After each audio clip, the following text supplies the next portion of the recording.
ज्यादा किया। आज तक की डेट में उनसे बड़ा प्रचारक बौद्ध धर्म का। तो इस चीज को समझिएगा। जगह जगह मनुष्यों और पशुओं के लिए चिकित्सालय बनवाए, कुएं खुदवाए और सड़कों पर पेड़ लगवाए। सब पंथों के लोग प्रेम और सहिष्णुता से रहें, ऐसी शिक्षा देने की व्यवस्था की। ऐसा जान पड़ता है कि समूचे मध्य और पश्चिमी एशिया, मिस्र, बेनगाजी तक, उत्तरी अफ्रीका और यूनान तक अशोक के धम्म कार्य फैले हुए थे। मिस्र इसका अपवाद है, जहां का शासक अखनातन ने ईसा पूर्व 14वीं सदी में अशोक जैसी शांतिवादी नीति अपनाई थी। वे इतिहासकार जो मौर्य की कारीगरी को ईरान में जाकर खोजते हैं, वे क्यों नहीं बताते कि मौर्यों का शाही महल ईरान के सूसा और इकबटना के शाही महल से किस कारण अधिक सुंदर और शानदार था।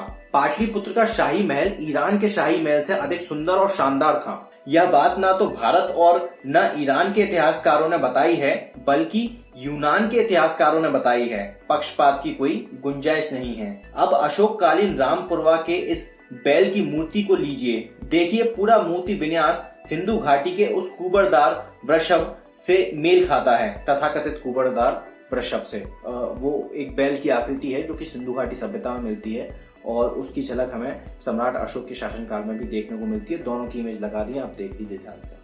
यदि कोई शक हो तो फिर मौर्यकालीन इस हाथी के उत्कीर्ण को देखिए। वो भी सिंधु घाटी सभ्यता के शीलों पर उत्कीर्ण हाथी से कैसे मेल खाता है। भला जिस देश के पास सिंधु घाटी की विरासत हो, वह कहां कहां की छूटन खाता चलेगा। ये उन लोगों पर तंज मारा गया है जो लोग ये सोचते हैं कि सम्राट अशोक बाहर से सारी चीजें लेकर आते थे, या जो सम्राट अशोक के राजमहलों का जो डिजाइन है या उनकी सांस्कृतिक कारीगरी उन राजमहलों में उकेरी गई है वह बाहर से लाई गई है। पर ऐसा नहीं है, वो यहीं की कारीगरी है। वो हड़प्पा सिंधु घाटी सभ्यता की कारीगरी है। वहां के डिजाइन हैं जिनका प्रचुर मात्रा में इस्तेमाल किया गया है। यहाँ पर बहुत अहम चीज है, बिल्कुल ध्यान से सुनिएगा। तो क्या सोने की लंका पाटलिपुत्र ही था? मेगास्थनीज ने लिखा है कि मौर्य के शाही महलों के स्तंभ पर सोने की बेल चढ़ी थी।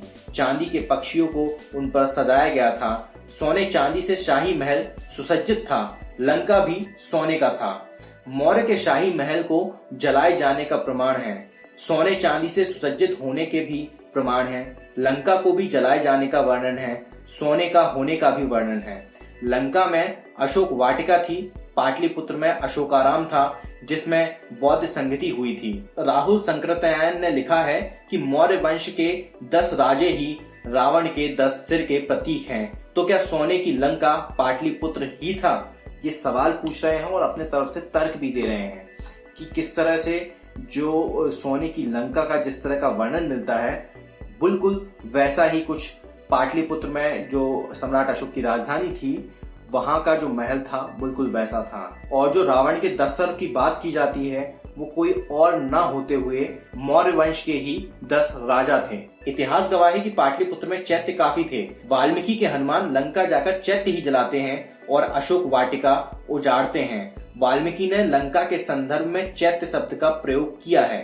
तमिल की, अब यहाँ पे जो चैत्य जो शब्द है उसके ऊपर भी वो अपना तर्क रखते हैं। आप तर्क जब तक आपके मजबूत नहीं होंगे आप जीत नहीं सकते। तो तर्कों को स्ट्रॉन्ग रखिए। जितने अच्छे फैक्ट्स होंगे, जितने अच्छे तर्क होंगे, उतना ही आप अपनी मानसिक गुलामी को तोड़ पाएंगे। वाल्मीकि ने लंका के संदर्भ में चैत्य शब्द का प्रयोग किया है। तमिल की परंपरा यह है कि कोई भी शब्द र या ल से आरंभ नहीं किया जाएगा। डॉक्टर राजेंद्र प्रसाद सर एक भाषा वैज्ञानिक भी हैं, इसलिए वो भाषा के संदर्भ में भी कई सारी चीजें अपनी किताबों में लिखते रहते हैं। इसलिए रावण और लंका तमिल परंपरा के शब्द नहीं हैं। ये रहे मौर्य के शाही महल के अवशेष आपकी स्क्रीन पर। मेगास्थनीज, स्ट्राबो, एरियन आदि सभी यूनानी लेखक एक स्वर में कहते हैं कि मौर्य काल में सारी भूमि राजा की थी। कोई नहीं बताता है कि ब्राह्मणों को भूमि अनुदान दिया जाता था। अशोक के अभिलेख भी ब्राह्मणों को भूमि अनुदान दिए जाने का उल्लेख नहीं करते।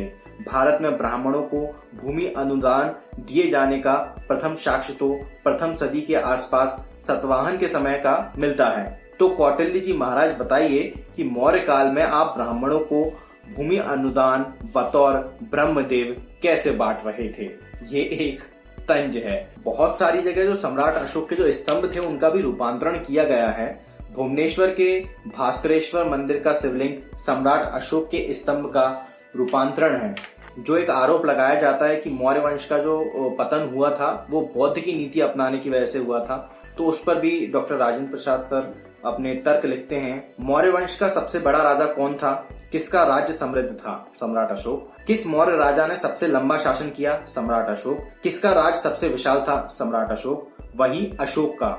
झूठ बोल रहे हैं इतिहासकार राय चौधरी, मजूमदार एवं डॉक्टर भंडारकर कि अशोक की बौद्ध नीति के कारण मौर्य साम्राज्य का पतन हुआ।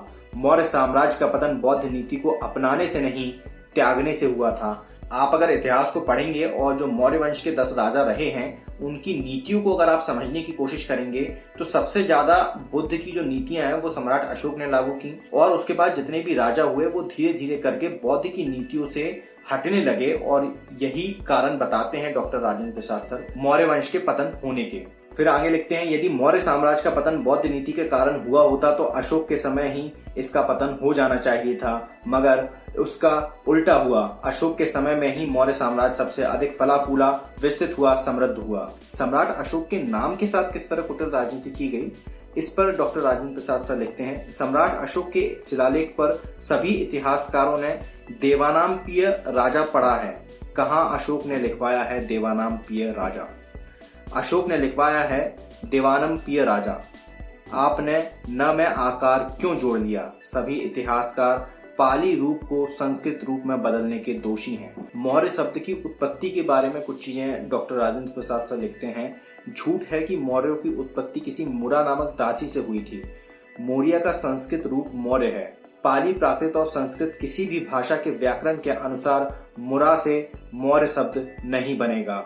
मुरा नामक दासी की कहानी बाद में बनाई गई है। इतिहास में ऐसे बहुत सारी चीजें हैं जिनको घुसेड़ दिया गया है जबरदस्ती, बिना किसी साक्ष्य के, और उसकी वजह से भारत का जो इतिहास है उसको समझने में बहुत ज्यादा मेहनत करनी पड़ती है, बहुत ज्यादा मेहनत। ये कुछ वो तथ्य थे जो आपको आम तौर पर ना ही तो गूगल पर मिलेगा और ना ही यूट्यूब चैनल्स पर मिलेगा। यहाँ पर मैं आपको ये सारी जानकारी दे पा रहा हूँ क्योंकि मैं लगातार किताबों को पढ़ते रहता हूँ। किताबों में बहुत सारी जानकारी दी जाती है लेकिन वो सामने नहीं आ पाती है। उसी को सामने लाने की कोशिश बहुजन साहित्य यूट्यूब चैनल के माध्यम से मैं कर रहा हूँ। आप लोगों को मेरी ये कोशिश कैसी लगी नीचे कमेंट बॉक्स में कमेंट करके मुझे जरूर बताइएगा। आप लोगों को इस वीडियो में कुछ अच्छे तथ्य, अच्छी जानकारी आपको मिली तो नीचे आप मुझे कमेंट करके जरूर बताइएगा। किताबों को खरीदने का लिंक आपको नीचे डिस्क्रिप्शन बॉक्स में मिल जाएगा, वहां से जाकर आप किताब खरीद सकते हैं। मैं रजत मौर्य मिलता हूं आपसे अगले वीडियो में फिर किसी किताब के साथ। तब तक अपना और अपनों का ध्यान रखें, पढ़ने की आदत को विकसित करें क्योंकि पढ़ेगा इंडिया तभी तो बढ़ेगा इंडिया। जय भीम, जय भारत, जय संविधान, जय जोहार।